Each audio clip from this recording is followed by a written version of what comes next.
السلام علیکم ورحمۃ اللہ وبرکاتہ۔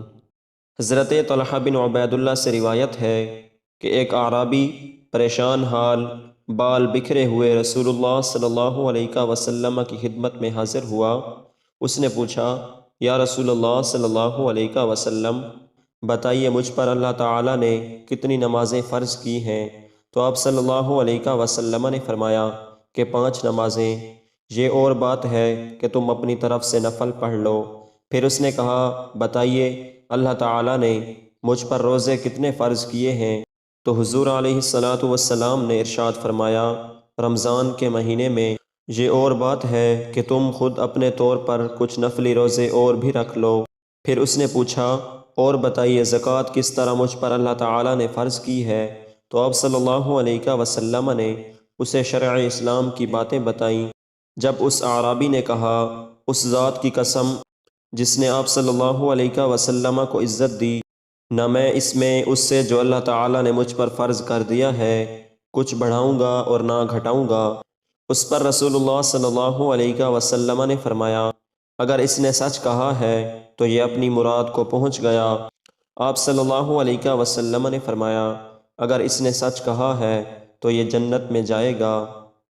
حضرت ابن عمر رضی اللہ تعالیٰ عنہ سے روایت ہے کہ رسول اللہ صلی اللہ علیہ وسلم نے یوم عاشوراء کا روزہ رکھا تھا، اور آپ صلی اللہ علیہ وسلم نے اس کے رکھنے کا صحابہ اکرام رضی اللہ تعالیٰ عنہم کو ابتداء اسلام میں حکم دیا تھا۔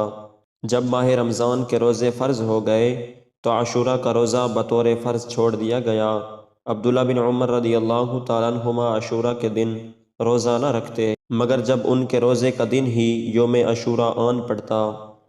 حضرت ابو ہریرہ رضی اللہ تعالیٰ عنہ سے روایت ہے کہ رسول اللہ صلی اللہ علیہ وسلم نے فرمایا، روزہ دوزخ سے بچنے کے لیے ایک ڈھال ہے، اس لیے روزے دار نہ فحش باتیں کرے اور نہ جہالت کی باتیں، اور اگر کوئی شخص اس سے لڑے یا اس سے گالی دے تو اس کا جواب صرف یہ ہونا چاہیے کہ میں روزے دار ہوں۔ یہ الفاظ 2 مرتبہ کہہ دے۔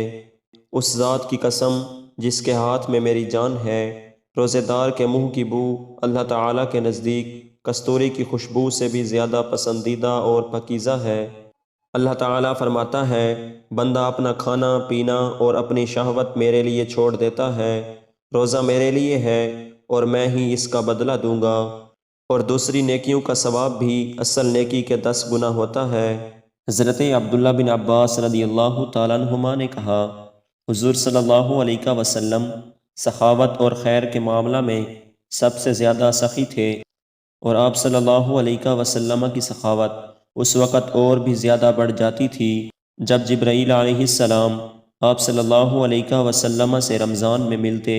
جبرائیل علیہ السلام حضور صلی اللہ علیہ وسلم سے رمضان شریف کی ہر رات میں ملتے، یہاں تک کہ رمضان گزر جاتا۔ حضور صلی اللہ علیہ وسلم جبرائیل علیہ السلام سے قرآن کا دور فرماتے تھے۔ جب جبرائیل علیہ السلام حضور صلی اللہ علیہ وسلم سے ملنے لگتے تو آپ صلی اللہ علیہ وسلم چلتی ہوا سے بھی زیادہ بھلائی پہنچانے میں سخی ہو جایا کرتے تھے۔ حضرت سہل رضی اللہ تعالیٰ عنہ سے روایت ہے کہ رسول اللہ صلی اللہ علیہ وسلم نے فرمایا، جنت کا ایک دروازہ ہے جسے ریان کہتے ہیں، قیامت کے دن اس دروازے سے صرف روزے دار ہی جنت میں داخل ہوں گے، ان کے سوا اور کوئی اس میں داخل نہیں ہوگا۔ پکارا جائے گا کہ روزے دار کہاں ہیں؟ وہ کھڑے ہو جائیں گے، ان کے سوا اس سے اور کوئی نہیں اندر جانے پائے گا، اور جب یہ لوگ اندر چلے جائیں گے تو یہ دروازہ بند کر دیا جائے گا، پھر اس سے کوئی اندر نہ جا سکے گا۔